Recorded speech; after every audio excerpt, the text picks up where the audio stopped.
சாமி துலாம் வாழ்வின் எதிர்காலம் எப்படி இருக்கும்? இவர்கள் எல்லாமே கண்களில் விரலை விட்டு ஆட்டக்கூடிய அளவுக்கு வித்தைகளை தங்கள் பக்கம் வைத்திருப்பார்கள். தொழில் ஸ்தானத்தில் குரு பெரும் பணத்தை பெரும் புகழை ஈட்டக்கூடிய நபர்கள், வாழ்க்கையை இழந்தவர்கள், இந்த மாதிரி பிசிக்கலி சேலஞ்சு பர்சன்ஸ், இவர்களுக்கெல்லாம் அதிகம் உதவக்கூடிய நபர்கள். திருமணத்துக்கு பிறகு ஒய்ஃபினுடைய டாமினேஷன் அதிகமாக கடல் கடந்து போவது, அங்க போய் ஒரு உயர்நிலை உயர் பதவிகள் அடைவது எல்லாமே இந்த துளாராசிக்காரர்கள். இந்த கடல்ல இருந்து மீள்றதுக்கு ஒரு வழி சொல்றேன். இப்போ இவங்களுக்கு சொல்யூஷன் அப்படின்னு எடுத்துக்கிட்டோம்னா, சுகமே சொல்ல சாமி. பக்தி இன்ஃபினிட்டி நேயர்கள் அனைவருக்கும் வணக்கம். சாமி துலாம் வாழ்வின் எதிர்காலம் எப்படி இருக்கும் சாமி? காலபுருஷனுக்கு 7வது ராசியாக வரக்கூடியது. இது என்னன்னா உங்களுக்கு காற்று ராசி. இப்போ காற்றுனாவே நல்ல வேகமாக பரவக்கூடிய அமைப்பு. இந்த ராசிக்கு சின்னமா கொடுக்கப்பட்டுள்ளது பார்த்தீங்கன்னா ஒரு தராசு சின்னம். இப்போ இந்த ராசியிலேயே சாட்டன் அப்படிங்கிற சனீஸ்வர பகவான் உச்சமடைகிறார். இது இந்த 7ஆம் இடம்னாவே தொடர்பு, இணைவு, இதைத்தான் குறிகாட்டுகிறது. இப்போ இந்த சாட்டர்ன் உச்சம் அப்படிங்கிறதே ஒரு தொலைநோக்கு பார்வை, பொதுநலன், நிறைய மக்கள் இவர்கள் மூலம் நன்மை பெற வேண்டும், பெரிய வியாபாரிகளாக வருவது, பெரிய இந்த ஒரு 500 பேர் 1000 பேர் இவர்களுக்கு கீழ் வேலை செய்வது, இதெல்லாமே நீங்க இந்த துளாராசியில் பார்க்க முடியும். இந்த ராசியாதிபதி சுக்கிரன் அப்படின்னாவே ரொம்ப வைரல், ட்ரெண்டிங். இப்போ இந்த நபர் துளாராசிங்கிறது எளிமையா கண்டுபிடிக்கிறதுக்கு உங்களுக்கு ஒரு மெத்தடு சொல்லித்தரேன். பேரெல்லாம் ரால வரும். ரஞ்சித், ரங்கநாதன், ரங்கராஜன், இல்லைன்னா தீல வரும் இந்த தினேஷ்.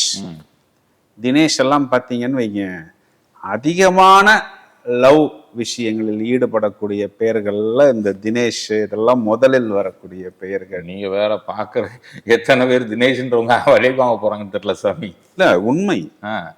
ஏன்னா இந்த விசாக நட்சத்திரத்துக்கு ஆரம்ப எழுத்து தீ. இப்ப அந்த காலத்துல பாத்தீங்கன்னா தியாகராஜன், திவாகர், இப்ப தியாகராஜன், தியாகராஜ பாகவதர், அவர்லாம் அநேகமா இதுலதான் வந்திருக்கணும். அப்ப அவர்லாம் சினிமா மீடியாலெல்லாம் எவ்வளவு பெரிய உச்சத்துல இருந்தார். அப்போ இந்த மாதிரி பேர்கள் எல்லாமே துலா ராசியில் வருகிறார்கள். ராசியாதிபதி சுக்கிரன். உள்ள இருக்கிற கிரகம் யாரு? மெயினா உள்ள அப்படியே தலைவிரித்து ஆடக்கூடியது ராகுவோடைய நட்சத்திரம் சுவாதி. இந்த ராகுவோடைய வேலையே என்னன்னா, உங்களை நன்றாக தூண்டி விடுவது, தூண்டி விட்டு வேடிக்கை பார்ப்பது. அது சுக்கிரனுடைய வீடு. சுக்கிரனாவே கலைகள் தானே, சுக்கிரனாவே காதல் தானே, சுக்கிரனாவே உல்லாசம், லக்ஸுரி, கம்ஃபர்ட். இப்போ நீங்க என்ன செய்யறீங்களோ அதுதான் வைரல், அதுதான் ட்ரெண்டிங், அதுதான் லேட்டஸ்ட், அதுதான் ஹாட்ஸ்பாட்.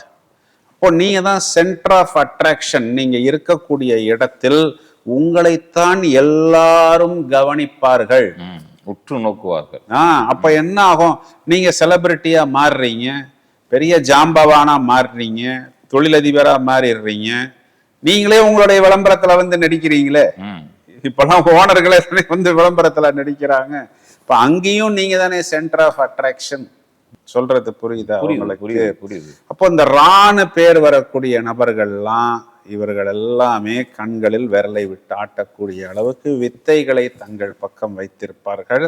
சாதாரணமா ஆரம்பித்து 10ஆம் இடத்தில் குரு உச்சம், தொழில் ஸ்தானத்தில் குரு பெரும் பணத்தை பெரும் புகழை ஈட்டக்கூடிய நபர்கள். என்னுடைய வட்டாரத்திலேயே நிறைய பேர் ஒரு 20 வருஷம் முன்னாடி ஆரம்பித்து இன்னைக்கு பிஸ்னஸ்ல ஒரு 1000 பேருக்கு சம்பளம் கொடுக்கக்கூடிய அமைப்பு. அருமை. 50 பிரான்ச்சு, 60 பிரான்ச்சு, 100 பிரான்ச்சு வைத்திருக்கக்கூடிய நபர்கள்லாம் இந்த சென்னையிலேயே நிறைய பேர் இருக்கிறாங்க. நான் சரி ஒரு பொதுத்தளத்துல ஒரு தனிநபருடைய ரகசியங்களை எடுத்து சொல்லக்கூடாதுங்கிறதுக்காக நான் அந்த விஷயத்தை இந்த இடத்துல எடுத்து சொல்லலை. ஏன்னா அந்த அளவுக்கு விஸ்வரூப வளர்ச்சி பெறுவது நியாயத்துக்காக. ஏன்னா இந்த சாட்டான்ங்கிறதே நியாயம் தானே. தன்னுடைய பையன், தன் தம்பி, தன்னுடைய ஸ்டாஃப் தப்பு பண்ணினாலும் அதை தப்புன்னு சொல்வது, அதற்காக மன்னிப்பு கேட்பது, இல்லை அந்த பொருளுக்காக வேற ஒரு பொருளை கொடுப்பது, அந்த நஷ்டத்தை இவர்கள் எடுத்துக்கொள்வது. இதனால தான் இவங்க பெரிய ஜாம்பவான்களா மாறுறாங்க, நீதிமான்களா மாறுறாங்க, நீதி அரசர்களா மாறுறாங்க, பாரபட்சமின்றி தண்டனையை கொடுக்கக்கூடிய நீதிபதிகளா மாறுறாங்க. சட்டத்துறை, காவல்துறை, இதிலெல்லாம் பொதுமக்கள் பலம் பெற வேண்டும், பயன் பெற வேண்டும் அப்படிங்கிற ஒரு தொலைநோக்கு பார்வையுடன் நடத்துபவர்கள், இயக்குபவர்கள். இப்போ இவங்கெல்லாம் ஒரு மார்க்கெட்டிங் ஆஃபீஸர்ஸா இருக்கிறாங்க அப்படின்னா, ஏதாவது ஒரு விஷயத்தை கொடுத்து ஒரு தரமற்ற ஒரு பொருளை இவங்க கையில கொடுக்கலாம் அப்படின்னா கொடுக்க முடியாது. நல்ல பொருட்கள், நியாயமான பொருட்கள், நியாயமான கான்செப்ட், முதியவர்கள் மேல், வயதில் அதிகம், அதாவது வாழ்க்கையை இழந்தவர்கள், இந்த மாதிரி பிசிக்கலி சேலஞ்சு பர்சன்ஸ், இவர்களுக்கெல்லாம் அதிகம் உதவக்கூடிய நபர்கள், எதிர்பார்ப்பின்றி உதவுவார்கள், அப்பா அம்மாவுக்கு ரொம்ப முக்கியத்துவம் கொடுப்பார்கள். அதெல்லாம் இவங்களுடைய பெரிய பிளஸ் பாயிண்ட். இவர்களுக்கு 6ஆம் இடத்தில் உச்சமடைகிறார்கள். அந்த 6ஆம் இடம்ங்கிறது கடன். இவங்களுடைய பலவீனம்னா அந்த கடன் தான். ஆனா இவங்களுடைய பெரிய வியாபாரத்துக்கு, பெரிய முயற்சிக்கு இவர்கள் எதை செய்தாலும் ஒரு பிரம்மாண்டம் அப்படிங்கிறது வேண்டும். அதற்கு அந்த கடன்கிறது தேவைப்படுகிறது.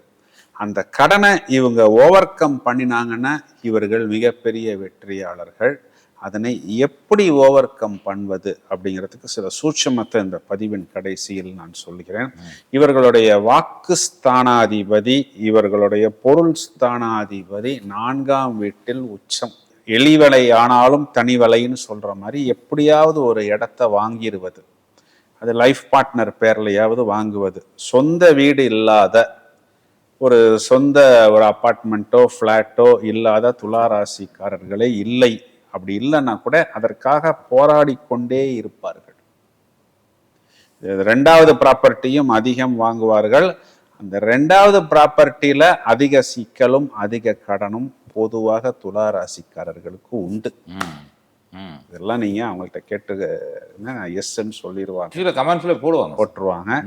இவர்களுடைய முயற்சிகள் எல்லாமே ஒரு மிகப்பெரிய முயற்சிகளாகத்தான் இருக்கும். என 3க்குரியவன் ஒரு உபஜயஸ்தானாதிபதி, இன்னொரு உபஜயஸ்தானத்தில் உச்சம், அவரே 6ஆம் வீட்டுக்கும் அதிபதி. அப்ப இவங்களுடைய எல்லா முயற்சிக்கும் கடன்கிறது தேவைப்படுகிறது. கடனை இவர்கள் ஓவர் கம் பண்ணணும். இவங்களுடைய 4ஆம் வீட்டுல செவ்வாய் அப்படிங்கிற கிரகம் உச்சம் பெறுகிறதா, திருமணத்துக்கு பிறகு லைஃப் பார்ட்னர், அதாவது ஒய்ஃபினுடைய டாமினேஷன் அதிகமாக இருக்கும். இது என்னன்னா, இவர்கள் சில இடத்துல இந்த தாயா தாரமா பிரச்சனையில ஒய்ஃபினுடைய டாமினேஷன் அதிகமாக இருக்கும் பொழுது கொஞ்சம் சகிப்புத்தன்மையுடன் பொறுமையுடன் இருந்தால்தான் அந்த மேரேஜ் டிராவல் ஆகும். ஏன்னா இந்த செவ்வாய் இவர்களுடைய 10ஆம் இடத்தில் நீசம் பெறுகிறார். இவர்களுடைய 2ஆம் இடத்தில் சந்திரன் நீசம் பெறுகிறார். சந்திரன் அம்மாவை குறிகாட்டுகிறது.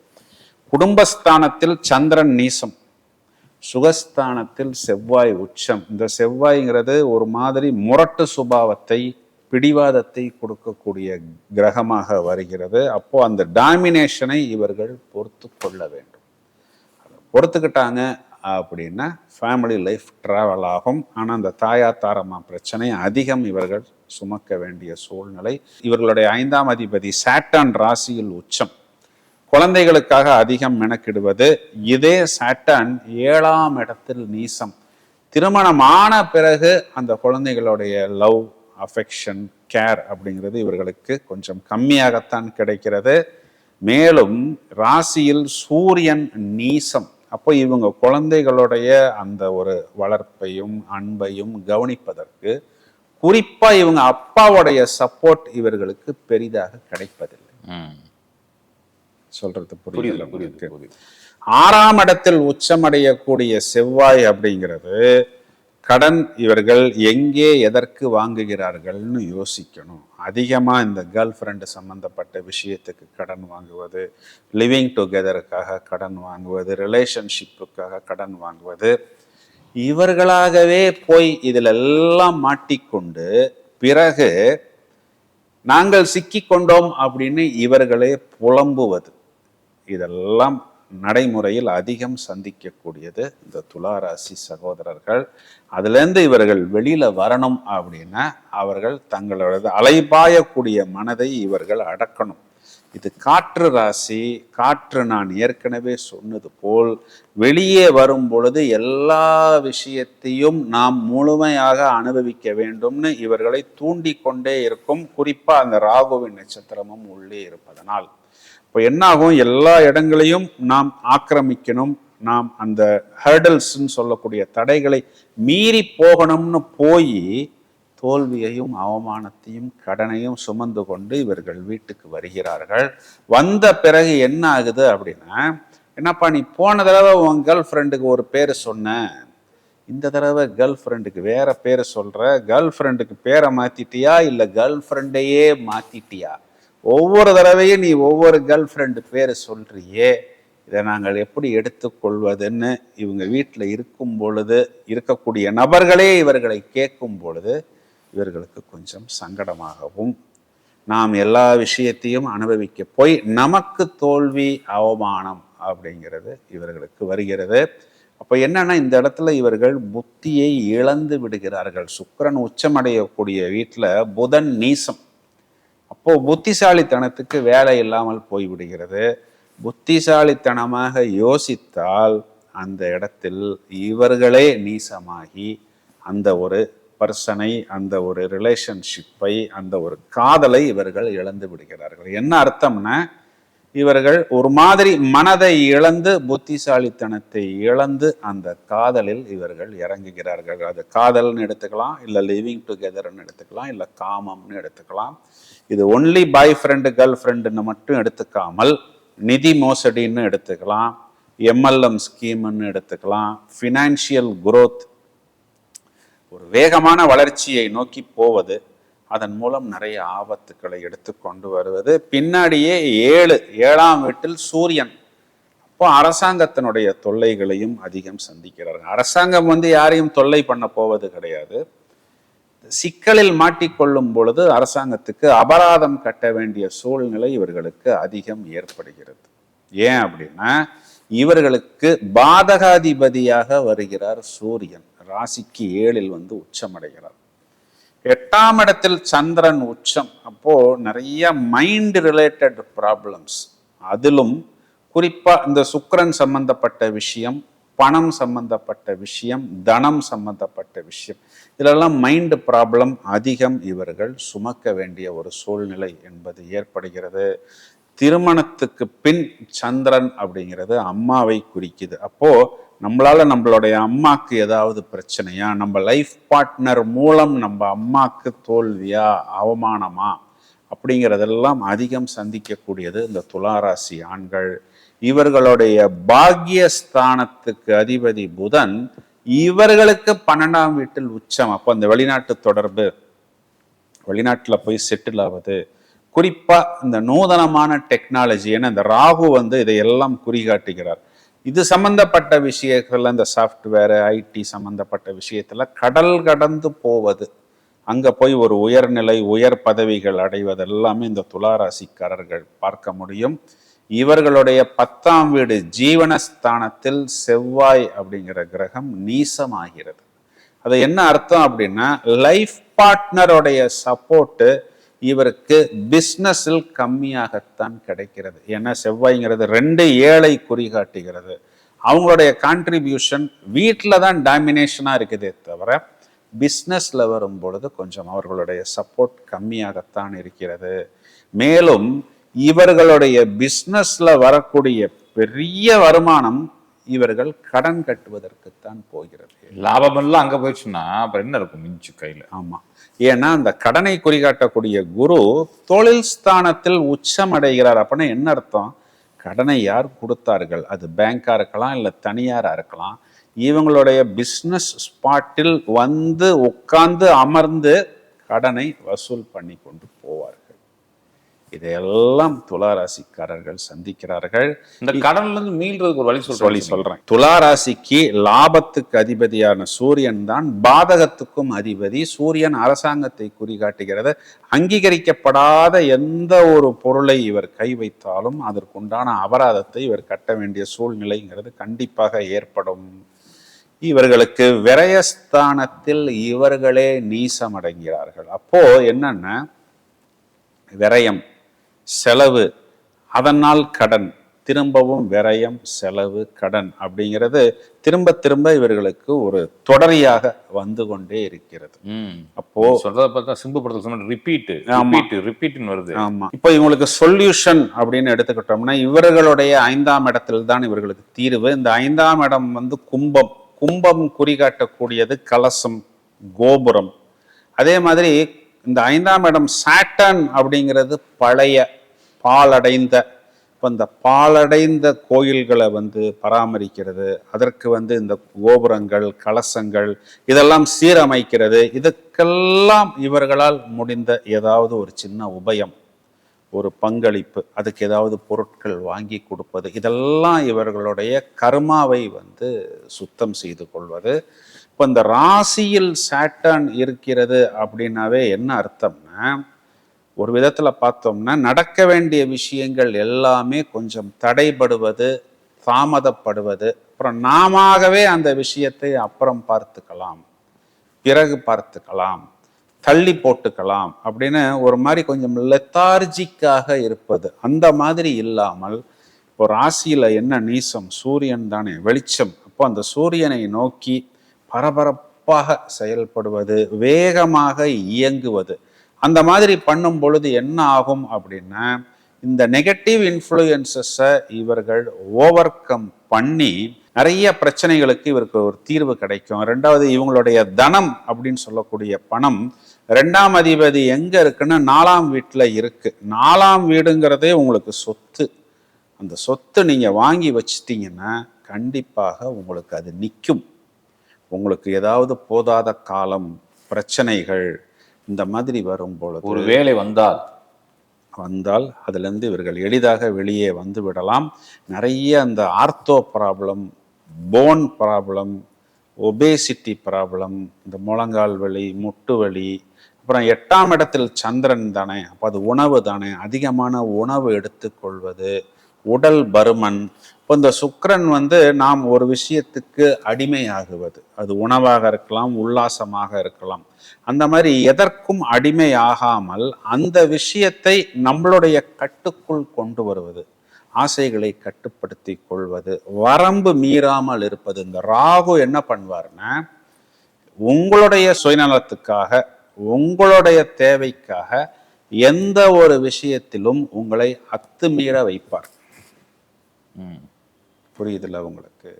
அப்போ அந்த மாதிரி ஒரு பவுண்டரியை தாண்டி போகாமல் ஒரு கட்டுக்குள், ஒரு களத்துக்குள் நம்மளுடைய விஷயங்களை, நம்மளுடைய பொருட்களுக்கு மட்டும் நாம் சொந்தம் கொண்டாடுவது, இது எல்லா இடங்கள்லையும் பொருந்தும். தேவையில்லாமல் வேலியை தாண்டி போகாமல் மற்றவர்களுடைய பொருட்கள் மேல், பொன் மேல், பெண் மேல் ஆசைப்படாமல் இருப்பதை வைத்துக்கொண்டு பயணித்தால் கண்டிப்பாக துளாராசிக்காரர்கள் ஒரு மிகப்பெரிய வெற்றியை அடைய முடியும். நிச்சயமா சாமி. இவங்களுக்கான கலர் ப்ளூ, ஒயிட், கிரீன், இந்த 3மே இவர்களுக்கு லக்கி கலர்ஸ். குறிப்பா இவங்களுக்கெல்லாம் இந்த காவல் தெய்வங்கள், எல்லை தெய்வங்கள், கருப்பசாமி, முனீஸ்வரன், இதெல்லாம் இவர்களுக்கு பொதுவாகவே ஈடுபாடு ஜாஸ்தி. இந்த மாதிரி வழிபாடெல்லாம் பண்ணும் பொழுது இவர்களுக்கு நல்ல ஒரு தேஜஸ் வரும், நல்ல ஒரு கவச்சம் போல் ஒரு பாதுகாப்பு இவர்களுக்கு ஏற்படும். அதையும் தவிர பொதுவாகவே பெருமாள் வழிபாடு, மகாவிஷ்ணு வழிபாடு, இதன் மேல் இவர்களுக்கு ஒரு ஈடுபாடு நல்ல இவர்களுக்கு அபிவிருத்தியையும் ஐஸ்வர்யத்தையும் ஏற்படுத்தி கொடுக்கும். அதையும் தவிர இந்த தராசு சின்னம், நீதி தேவதையுடைய சின்னம், இந்த டாட்டூஸ் எல்லாம் இவர்கள் போட்டுக்கலாம். இது காற்று ராசிங்கிறதுனால இந்த மியூசிக் இன்ஸ்ட்ருமெண்ட்ஸு, இந்த மாதிரி இந்த ஹம்மிங், கொஞ்சம் நல்ல இந்த மியூசிக் கேட்பது, இதெல்லாம் இவர்களுடைய மனதை வந்து நல்ல சாந்திப்படுத்தி கொடுக்கும். ஒரு பெரிய உச்சத்தை, உயரத்தை துளாராசிக்காரர்கள் அடைய முடியும். இப்போ இவர்களை லைஃப் பார்ட்னராக நீங்கள் வச்சிருக்கிறீங்க, இல்லை பையனாக இருக்கிறாங்க, உங்களுக்கு வந்து அப்பாவாக இருக்கிறாங்க அப்படின்னா இவர்கள் போடுற திட்டம் எல்லாம் பிரம்மாண்டமான திட்டம், மிகப்பெரிய வெற்றி. இது எல்லாத்துக்குமே கடன்கிறது வேணும். ஆனா அது ஒரு சேஃப் கடனா, ஒரு பேங்க்ல இருந்து வாங்கக்கூடிய கடனா, ஒரு அரசாங்கத்திலிருந்து வாங்கக்கூடிய கடனா, ஒரு நியாயமான ஒரு கடனா இவருடன் இருக்கக்கூடிய நபர்கள் தான் இவர்களை பத்திரமாக பார்த்துக்கணும். இந்த ஒரு விஷயத்தை மட்டும் கவனமாக பார்த்து கொண்டால் கண்டிப்பாக ஒரு உச்சத்துக்கு இவர்கள் செல்ல முடியும். நிச்சயமா சாமி. இவங்க போட வேண்டிய கல் என்ன சாமி? இவங்களுக்கு ப்ளூ சஃபயர், கிரீன் எமரல்ட், இந்த 2 ஜெம்ஸ்டோனுமே போதுமானது. இந்த ப்ளூ சஃபயர் போடும்போது நிறைய ஹெல்த் ப்ராப்ளம்லேருந்து இவர்களுக்கு ஒரு ரிலீஃப் கிடைக்கும். கிரீன் எமரால்டு போடும்போது நல்ல கேஷ் ஃப்ளோ இவர்களுக்கு ஏற்படும். நிச்சயமா சாமி. நெஞ்சாத நன்றிகள் சாமி. சுகம். வாழ்த்துக்கள். நன்றி.